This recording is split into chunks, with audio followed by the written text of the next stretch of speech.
Ladies and gentlemen, welcome to the next episode of Final Stallions!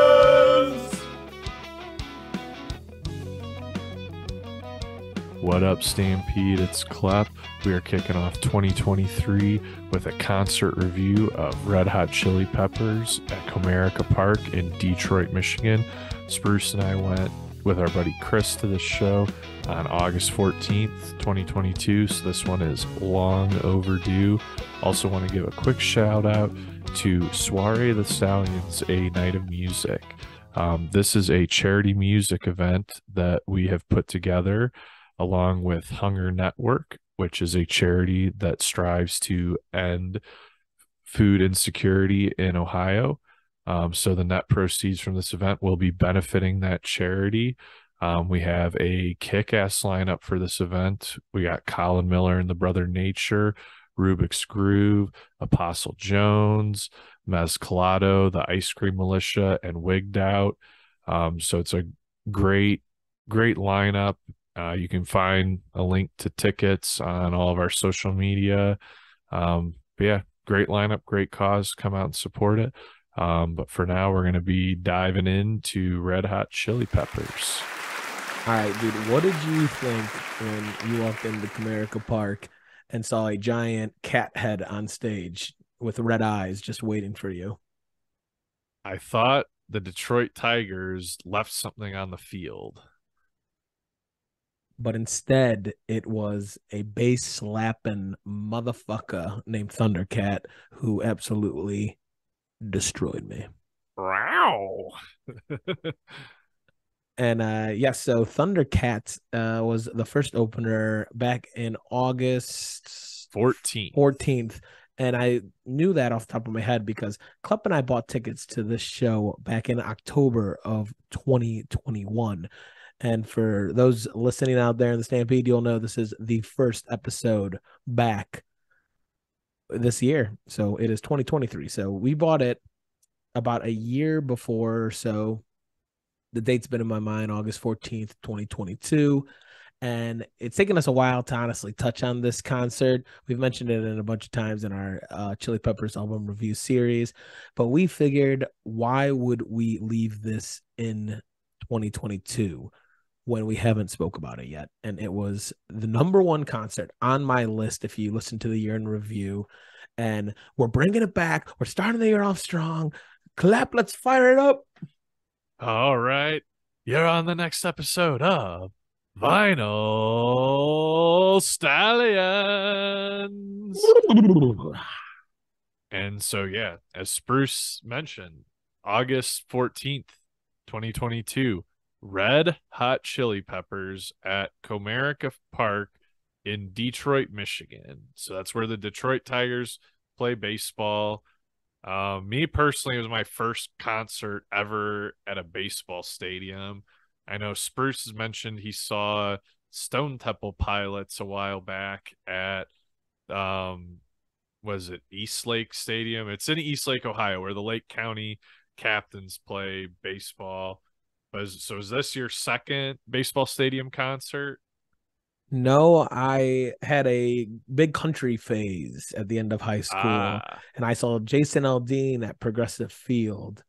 And also one time after Cleveland Indians game in the mid-2000s, I will never forget Coco Crisp, and I'm going to blank on the name. I want to say Ben Broussard. I'm not 100% sure, but they literally put on a concert after a game. So I'm going to count that as two. All right. Coco and Double B. Okay. I just got to ask. So who was playing what? Like, who was singing? Was there guitar, drums? Dude, I don't know. I was like 8 or 9. I felt like Broussard was playing some sort of guitar and Chris was playing drums, but like I could be completely wrong. I just know for a fact that this happened like in the outfield. They put like a whole stage up after. They're like, stay after for the boys as they rip your face off. And I was like, sure, why not? And Ben Broussard, he can't yeah, hit 250, but he'll shred your ears off. dude, I hope it was Ben Broussard. I could be like completely wrong about this. I will have well, like I don't know, look it up. Be like Cleveland Indians players playing after a game. I don't know. I'll look it up right now. But yeah, Klep, tell the people who else was on this list and kind of just some background who we went with. So, yes. So, if you watched the Red Hot Chili Peppers Stadium Arcadium album review, we had our good friend Chris McDowell on. And so, he, along with the two of us, were in attendance. A pretty stacked card. So, obviously, you got the Red Hot Chili Peppers. That's who you're there for. But playing before, as we mentioned, the opening of the episode, Thundercat. And then between Thundercat and the Red Hot Chili Peppers was the Strokes. So you get a very interesting mix there. You know, Thundercat is kind of, I don't even know what genre you would consider him, experimental above all else. And then Strokes, you know, you got just like one of the early indie rock bands of the 2000s. And then, you know, you got the boys, the Red Hot Chili Peppers, kings of funk rock. So yeah, very interesting mix. Not really like those three bands. I mean, they're all kind of similar because they're all, at the end of the day, they all fall under rock in some sort of subgenre, but they're all very different. And that was one of the most interesting things I thought. So like, yeah, Spruce, Chris, and I, we loved all three acts. It was interesting, like seeing how some of the other people there were like more into Thundercat or more into the Strokes, and they weren't just like, you know, all in on all of it. But yeah, so we, you know, classic Stallions move. We know this is some huge, crazy concert. Like Spruce mentioned, we've had the tickets for not quite a year, but almost a year, and we're in the pit. So there's no games. We are getting there right when the gate is going to open. And we honestly got so lucky. So, Detroit, they had this one street. I don't know the name of the street because I'm not super local to Detroit. I mean, I am. I'm only an hour away, but I'm not there enough where I would know. They had the street blocked off, and everyone is just kind of lined up down the street, but nobody really knows why. They just assume it's all for one gate or for all of the gates. There's like 8 gates though. And so this giant line is only for one gate. And so we just kind of look around, talk to a couple employees, and we were like, are these gates all going to be open? Like, is this the line? And they're like, sure. And so there we are, just like right at the front. Classic Stallions luck. So we get in, you know, we make our dash to the front of the pit, and we are 4th row.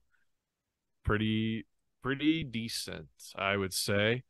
So, you know, we got a couple hours to kill before Thundercat starts the night off.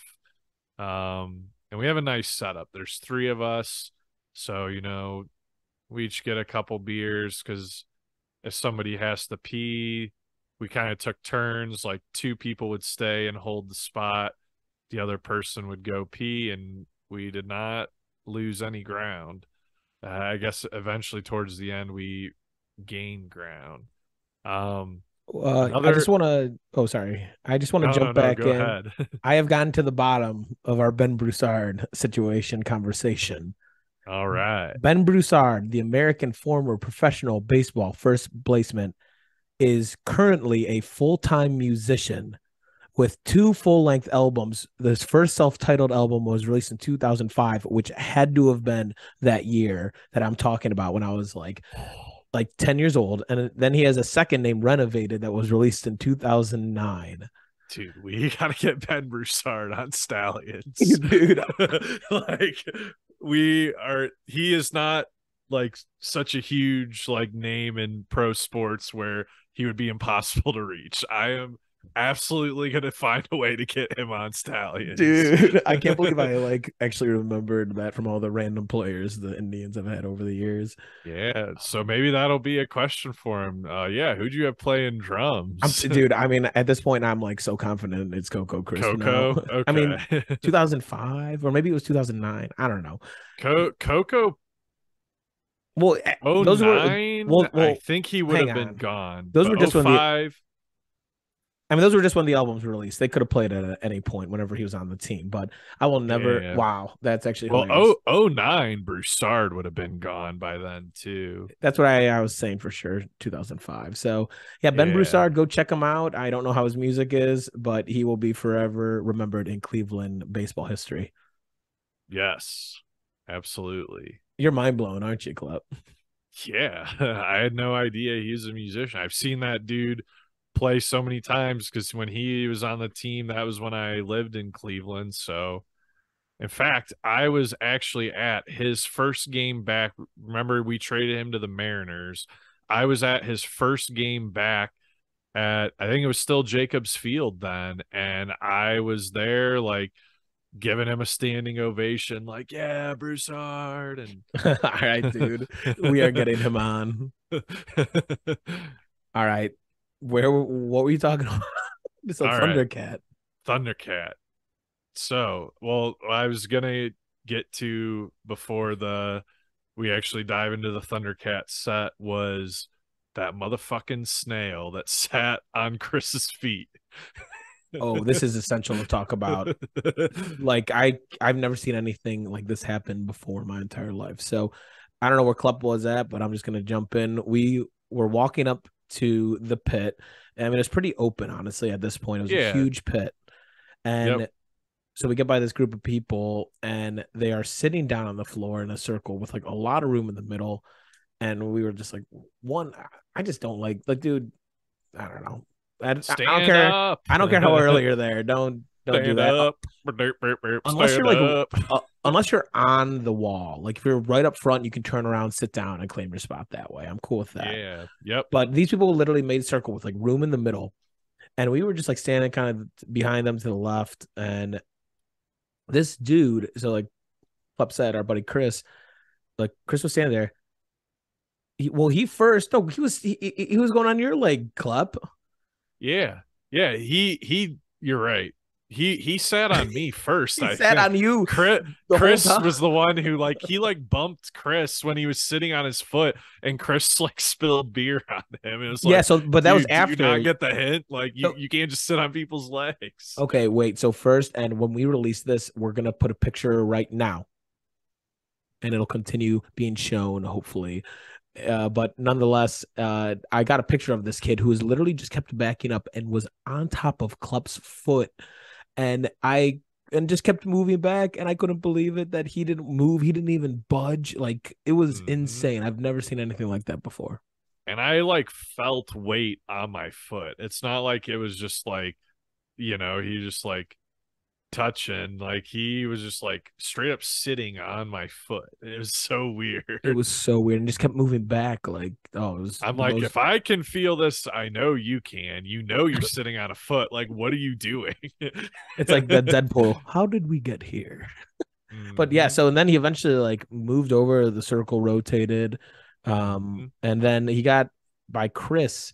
And yeah, he literally started moving back on Chris's foot. Like, dude, what the hell? And then Chris accidentally got bumped. His beer went on top of him. And then this kid, I think he eventually moved. I don't know what happened with him. He just went back with the other snails. Well, I mean, dude, he's a classic snail. I don't even know how much of the show he saw. He was going back and forth a decent amount of the time. Nubians. All right. Shout out to Star Wars. Let's dive into this Thundercat set list. So I knew about Thundercat, a handful of his songs, and I seen his tiny desk, and as Klep said, it's insane. He's played with a bunch of other incredible musicians that I love.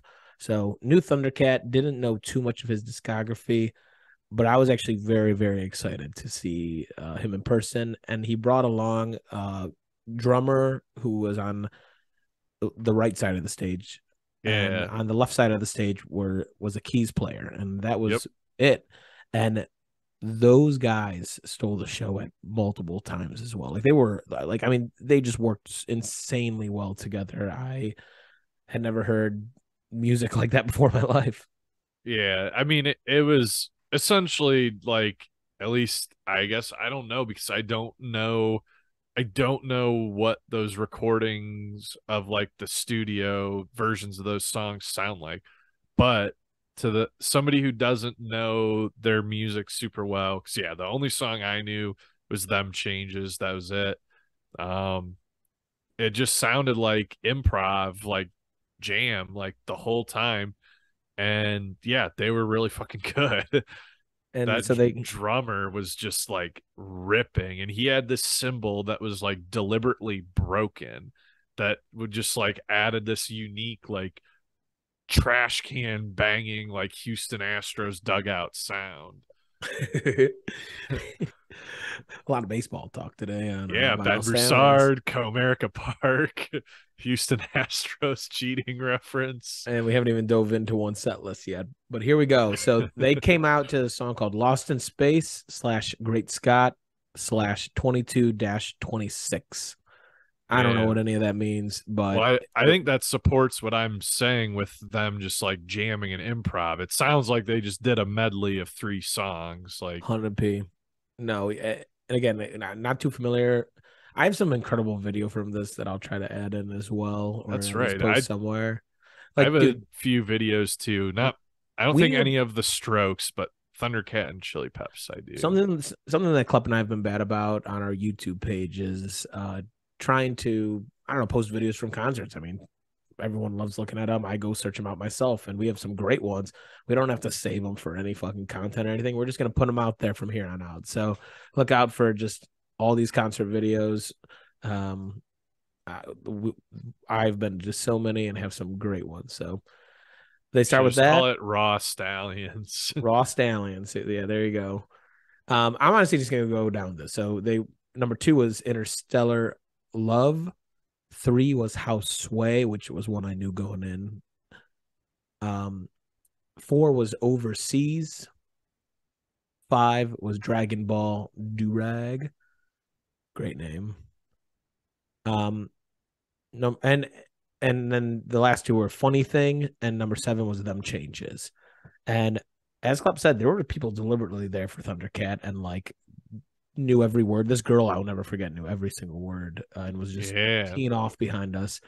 And as I mentioned Then before with the lead in, they have this big giant cat like face right behind Thundercat with the eyes changing and like it like I couldn't believe it. It was a huge production. yeah, and watching the stage crew get that off after like their set was done was like a show in itself. Yes, yeah. I remember Like we were like, we so were what? watching that really hard. It was just like it was just a bunch of different pieces that could be assembled and disassembled pretty quickly. Um but Yeah, yeah, I guess another thing about their set was like there were people that were there like just for it, but then there were also people that were like not vibing to it. Like that group of people that had the guy who was sitting on our feet, like they were same. totally not into it. Like they were just like looking at each other, shaking their heads, like, what are they doing? I'm like, how do you not think this is crazy good? Like, even if you don't know the music, which I didn't really, like I said, I knew one song. Like, how do you not just appreciate the musicianship? Like, what they are doing is clearly difficult. Like, being in a groove in the way that they were is like very hard and takes a ton of practice. Like, just like, how do you not appreciate that? But then, yeah, like Spruce said, they had people that were there just like, like avid Thundercat fans that were just like, yeah, I guess we'll stick around for Chili Peps. I mean, they were incredible. All 3 of them together. It was definitely my out of the 3 ones that we saw. This would probably go right in the middle. But so after this, so it started out with Thundercat, and then the Strokes came on, which was again another band I know a handful of just songs from whether it be Guitar Hero or listening on the radio. It's just they have a handful of just ones that everyone knows, even if you don't even know it is the Strokes. Yeah. Yeah, and the Strokes, I definitely knew more of their music than Thundercat for sure, and they had a solid 11 song set. So they got a little bit more time than Thundercat did. Thundercats was 7 songs, although I would be willing to bet money the average song length for Thundercat was a bit longer than the Strokes. Yeah, Strokes, a what, 5-piece band? Yep. Um, yeah, pretty standard lineup. I mean, they had, vocals, rhythm, lead, bass, drums. So, like kind of your standard rock lineup. Um, I don't know, anything that like stood out to you particularly, or should we just dive into the set? Yeah, let's just run through the set real quick. All right. So we had it kick off with Reptilia, like probably their most popular song. One everyone knows. Then we have Eyes of the World, which I think is a play on words of the Grateful Dead song Eyes of the World, because it's spelled IZE, instead of eyes. Um, and so then we got Bad Decisions as another more popular one. Evening Sun, Hard to Explain, Automatic Stop, The Adults Are Talking, Juice Box, Last Night, another really popular one, Take It or Leave It, and then Someday to close out the set. So, they played a lot of their hits, a lot of their newer stuff. It was a pretty solid set. I will say one thing that was interesting, and like Chris pointed this out immediately. He was like, dude, after watching Thundercat, I can't even look at this bassist because you were going from a guy playing a bass, like both a lead guitar and a bass, to boop boop boop boop boop doo boop boop boop boop boop boop doo boop. And not that that's like not good or anything. It's not all what I'm trying to say. It's just two completely different styles. Yeah, no, I mean they were solid. They were very tight. Like it was middle of the way like performance. So they got the people hyped with their like good tunes and stuff. Yeah, I'm glad I could check it off that I've seen the Strokes. Like they were like a fantastic just middle act right there to lead into the main event. Yeah, and yeah, yeah, absolutely. They played most of the songs theirs that I knew. There's a few I didn't get. That's all right. Um, yeah, solid set. And so then from there, this point in the show, Chris, Spruce, and I, like, we're done with the beers, like we're just like, you know, now it's showtime. Nobody's peeing, like we're bunkering down, and we are getting ready to see the Red Hot Chili Peppers for all three of us, the first time seeing them with Mr. John Frusciante.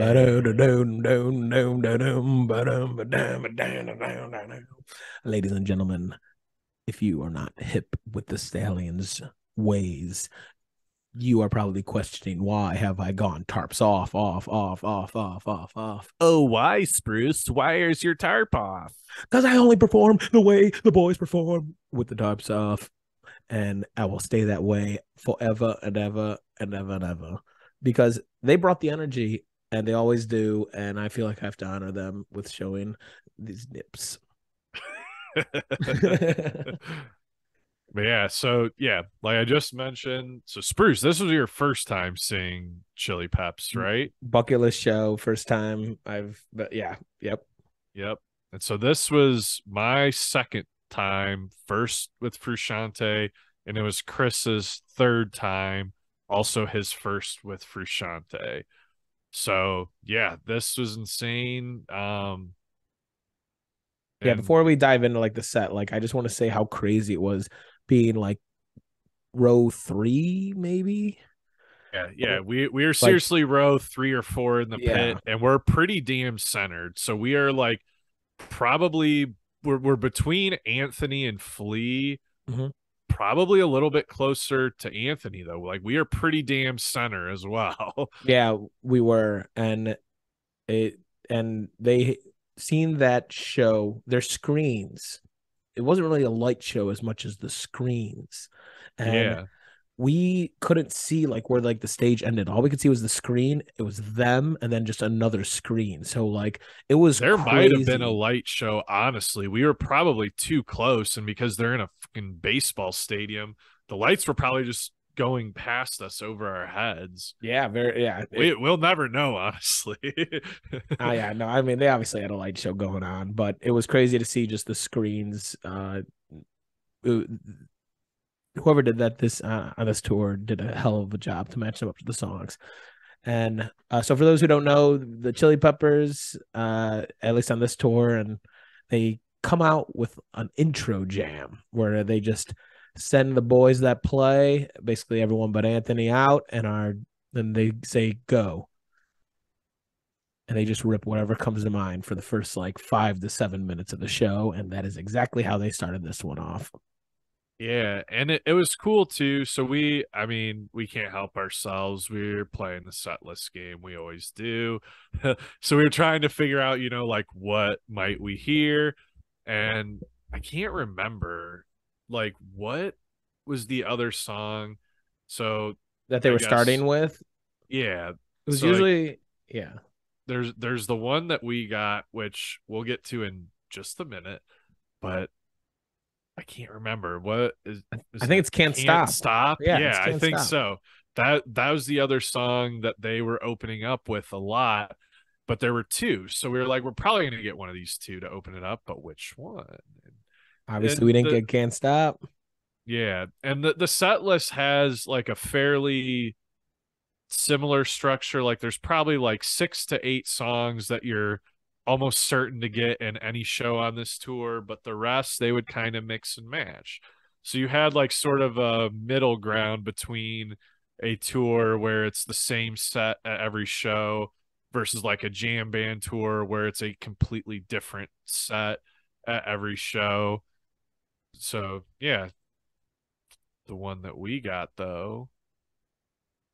Wow. Wow, wow, wow.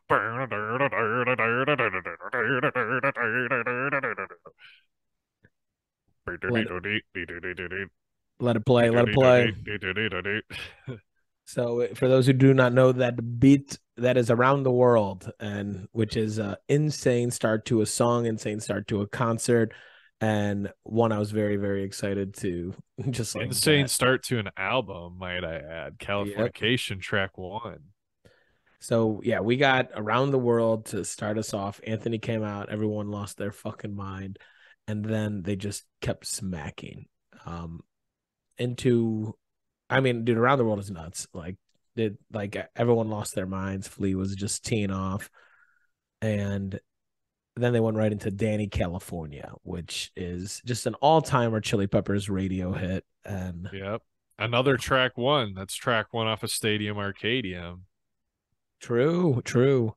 And it was, I don't know, just for me, it reminds me, takes me back to like mid late 2000s. And seeing John rip like that solo part again in the background with like the red, there was like a red like sun just spinning. Yeah, so well done, captivating.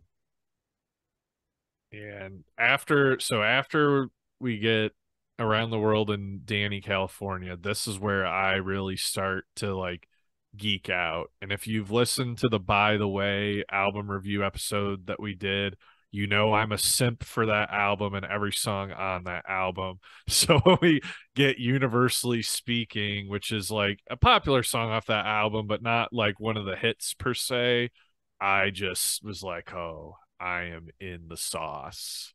fully just dunked in the sauce, universally speaking. Yeah, this was one I didn't know too well, honestly, until we like did that album review, which was after this. So yeah, this was the first one where I was like, all right, like settle it in. We're really doing this thing. Yeah, great song.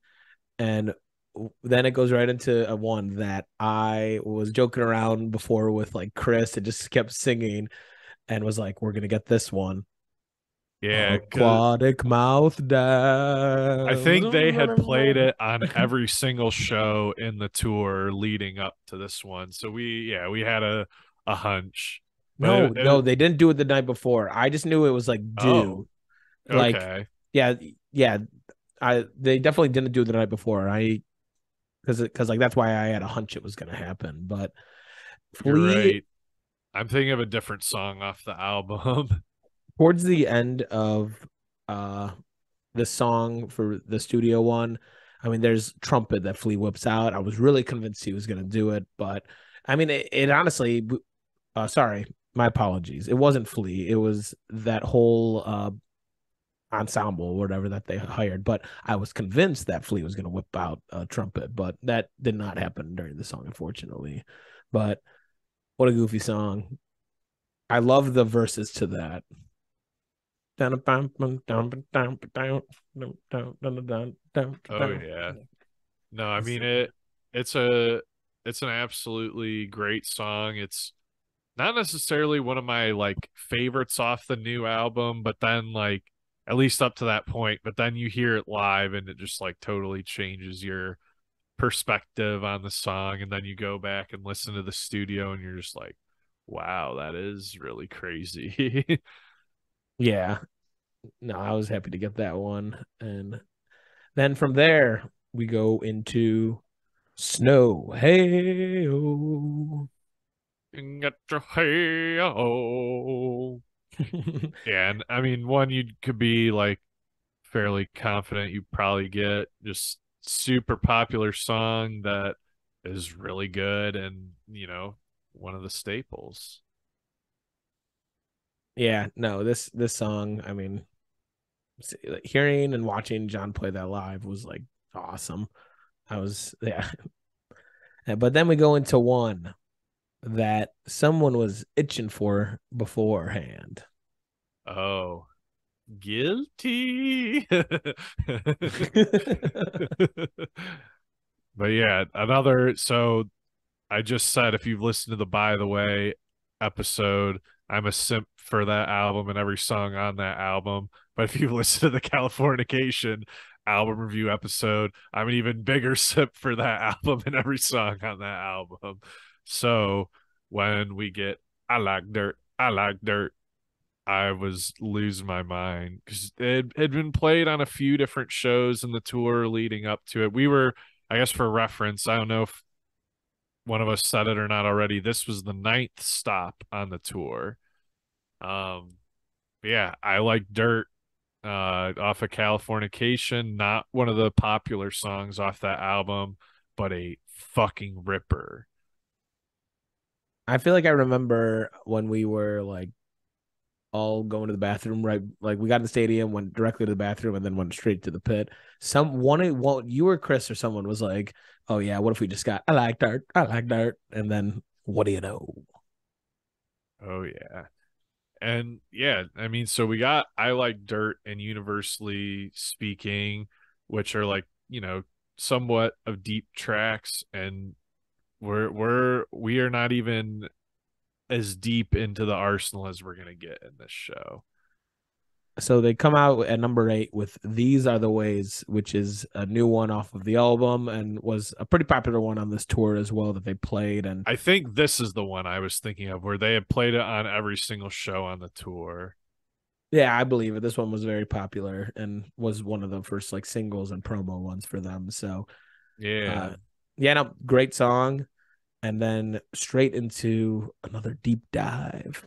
Yeah. And then this was like very interesting too, because they played it a little different live than the way it's recorded studio. So hard to concentrate. Stadium Arcadium, a now we're deep into the arsenal because this is very much a song for an avid Red Hot Chili Peppers fan. A casual would probably not know this song. And on the studio recording, so Chad, I believe, is using his foot on the hi-hat, but he is playing bongos on this song. He's not using the full kit, but he was using the full kit live. And it was very interesting to see the difference. Yeah, definitely one. Again, I did not know really at all heading into the show. Obviously, I do now. I've become educated. Because And I find it hard to concentrate. the next one as well is one I did not know going in, but man, it stuck with me. Nobody weird like me. Yeah, and I mean this, it's like, what the fuck? How would you think you're gonna get that song? Off Mother's Milk. Yeah, I think this is the only Mother's Milk song they played on this It set is. list. But yeah, I mean the energy level when they whipped this one out just like through the roof. Because I mean this song is like kind of metal in a way. It's like, yeah, like Mother's Milk. I feel like half the songs are like more like funk metal than like funk rock, and that's one of them. It was yeah, no, I remember Anthony just going nuts. And again, I didn't know the songs and I was like, what the fuck is happening? I've said it like when we did like Chili Pepper reviews and stuff, but like this whole concert just felt like a fucking dream. Like I don't like I don't know. I don't even know. Like it just feels like warped. Like it didn't even happen. And especially during like Hard to Concentrate, Nobody Weird Like Me, and then the next one, which was Don't Forget Me, which is one I really don't know as well. It Another By the Way song. I just really didn't like I was just warped into it, man. I really yeah, I was into the deep tracks like none other. Yeah, I mean that one is cool because the way Don't Forget Me goes, it's like nice and calm and tame during the verses, and then the chorus just gets so big, and that in a live environment was just really fucking epic. It was yeah, it was absolutely wild to yeah, get twisted in. And then at number 12, they go directly into Tell Me Baby, which is one I know very Yeah, well. just And everyone absolute ripper. it is. It's I mean, I always just immediately think about that music video where they like grabbed a bunch of random people and like just I don't know. Go check it out if you haven't seen it yet. John's guitar is so clean on this one as well. Like Tell me, baby, what's your story? like what a just an awesome song. And then we go into number 13 off of the new album Unlimited Love, The Heavy Wing, which Yeah. was one I remember just sticking with us during our live listen to and Mm-hmm. just like being like, all I know is go. Yeah, and that's a good point because when you say the new album, at that time it was just Unlimited Love. The Return of the Dream Canteen had not been released yet. They announced on the very first stop of this tour, the Denver show, like they just announced before they started the show, oh, actually we got 17 more new album coming out. And so the whole show we were honestly wondering like, are we going to get something off of this new album? And we didn't, but I just wanted to clarify that when we say the new album, we're talking about Unlimited Love. Indeed, indeed. And we continue, I believe, with the Unlimited Love Train straight into Black Summer, the lead Yeah. single. Yeah. And yeah, very good song. Yeah, one that you probably had a good gut feeling you were gonna get lead single off a new album, tour for the new album. So you put two and two together, would make sense you would get that one. But yeah, it's a great song. Cool to hear it live. Yeah, and again, that just background screen, I like just had a fucking sun again, and I was just warped into it. I keep using the word warped today. All that is a Red Hot Chili Peppers song. So And all right, so number 15 was Californication. But something happened during this where John's guitar. two things happen, and what you're getting at, like, oh, it like made the second just kind of like slide under the radar. Yeah, so what happened first? So what you were saying, like John's guitar just like kept fucking up, and they like the guitar tech just like could not figure it out, and so they're just like kind of having this, I don't know what you want to call it. They're just trying to figure it out on stage, but they had already started the song. So Flea and Chad were like, we're not stopping. And they just like kept looping through, the Californication music. And John was getting noticeably frustrated with these guys. We're just like putting his hands up, like, what the fuck? Oh And yeah, I remember when that happened. I like leaned over to you and I was like, "Somebody's getting fired tonight." yeah, so they were having problems with it. They ended up just completely restarting the song once they got it to work. Mm-hmm. But what was the other thing that you were thinking of? So, dude, in the first verse, Anthony's voice, like, I don't know if it like cracked Oh, when he ran to the or he side. forgot the words. I find it more likely that it would be the first because he sung that song so many times. I don't know how he would forget the words to it, but his voice like kind of like gave out, which is like totally fair. Do you know how many shows this band has fucking done? And so like is like the last like, probably like four lines of the first verse, he just like did not sing to just let his voice recover. And I feel like nobody even noticed or cared because of all the issues with the guitar. That's funny. Yep, no, great song though. They closed it out, a little Californication action. And Yeah, to and that, and yeah, dude, they that song was so good. Like I know it had those issues early, but that when that song like once they got into the thick of it, that like was one of the better songs on the set, I thought. absolutely no, God, this was so good. And so they closed the core set with "Give It Away," which I mean, you can listen to that times as or song as many times as you want, but nothing will compare to seeing that thing live. Yeah, and now that I think about it, so was Give It Away the first Blood Sugar song on the set? Let's see. I think it was. Yes, it was. So the 16th song, and that's how long it took to get a Blood Sugar song. And they kept up that trend with to start the encore with "Under the Bridge." Yep. And Yep. one Under the again, Bridge, great song live because everybody's singing every word. yeah, no, it's again another one. Play it as many times as you want. Like it hits so different. Mm-hmm. It's very different than like any Red Hot Chili Peppers song. It's like a poppy, like ballad, if you will. Not like funky like most of their stuff. But yeah, they close the show out with none other than By the Way.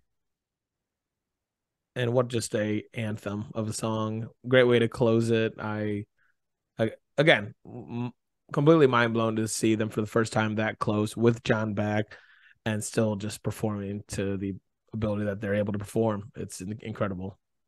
Yeah, no, just an absolutely amazing performance. Like Spruce and I have said it a few times. We remember everything from that concert, but we also remember nothing because it was just such a combination of things made it just such a shock to the body, like how close we were, how much we're really into the band and their music.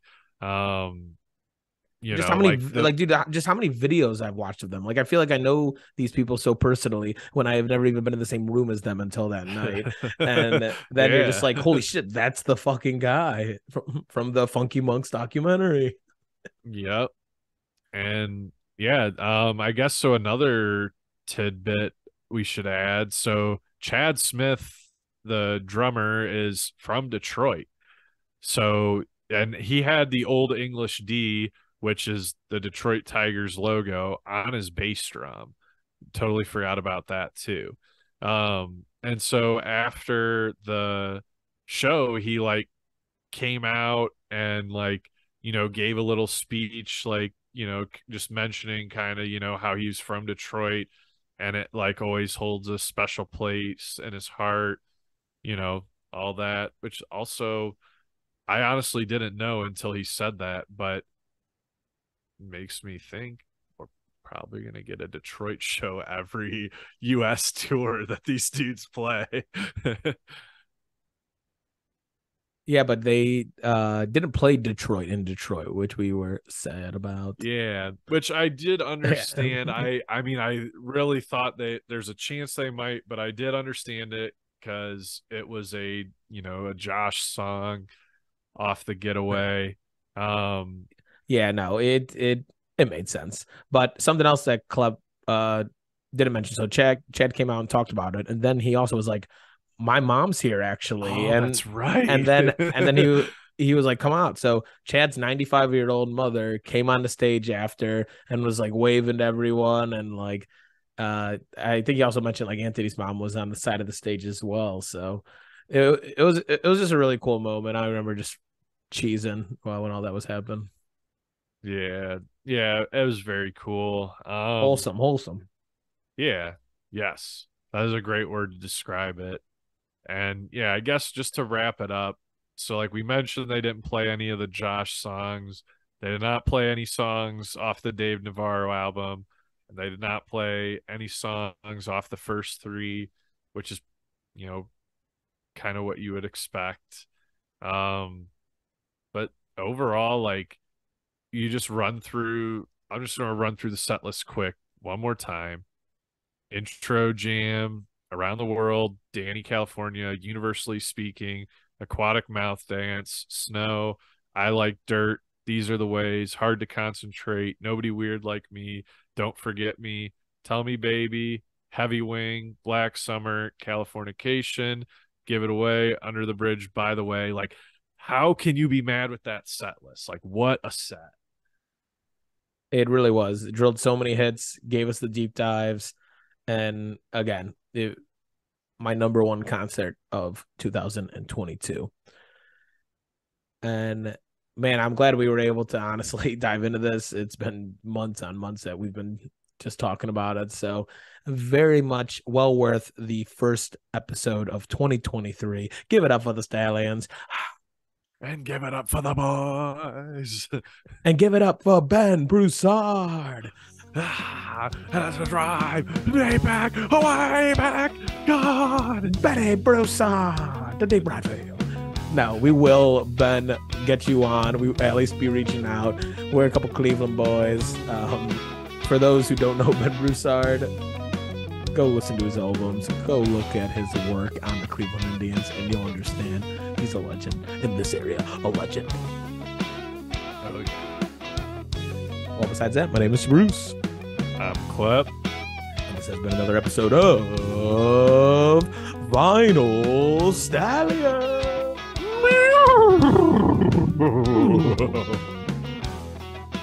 Big Ben.